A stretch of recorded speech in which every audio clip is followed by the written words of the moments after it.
Welcome to OTCL 520, the very last week. I hope you're getting excited about finishing off this course. This is going to be a great week. Chapter 15 introduces the imperfect of the strong verb.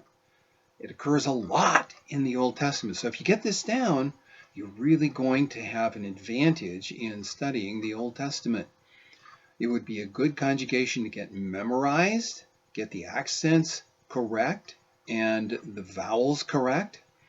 This is just as important to get down as the perfect. So, as you learned the perfect last week, remember katal, katala, katalta, katalt, all the way through, you'll want to get the imperfect down as well. So, yiktol, tiktol, tiktali, ektol, yiktalu, tiktolna, tiktalu, tiktolna, niktol.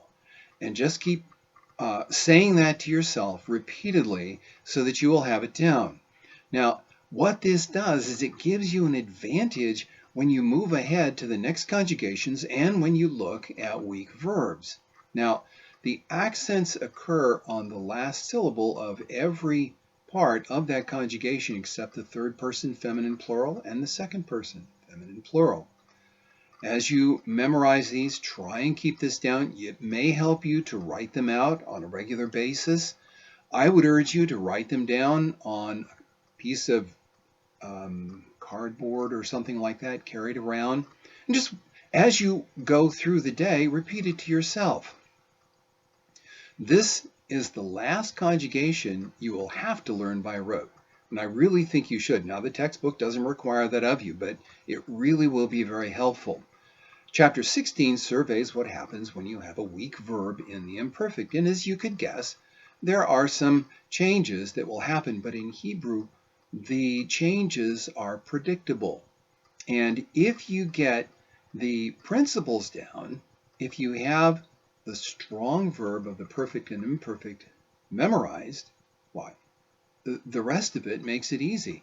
The only other option is to memorize all of those crazy conjugations, and that would drive me crazy. Maybe you think it already has. No, I'm not crazy. I don't think I'm crazy, but in any case, these are the last two chapters to be covered in this session. Now, the next session begins with chapter 17, which deals with the Vav consecutive.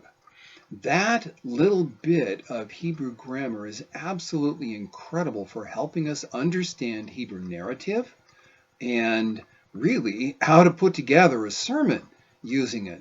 It's a tremendously helpful thing to understand. Keep in mind that all of the assignments, quizzes, and exams and everything must be completed by this Friday. Please let me know if you're struggling, if you're having some trouble. I want to help you get through this powerfully. I hope you really enjoy finishing this course. I'm pretty sure you will. And I'd love to see you in 620. 620 is going to be a great course. It's titled Syntax, but don't let that scare you. Really what it is it's finishing up the rest of the book. And if you've worked through this part of the book, the rest of the book is really going to flow from it. So have a great week, and we'll talk to you again.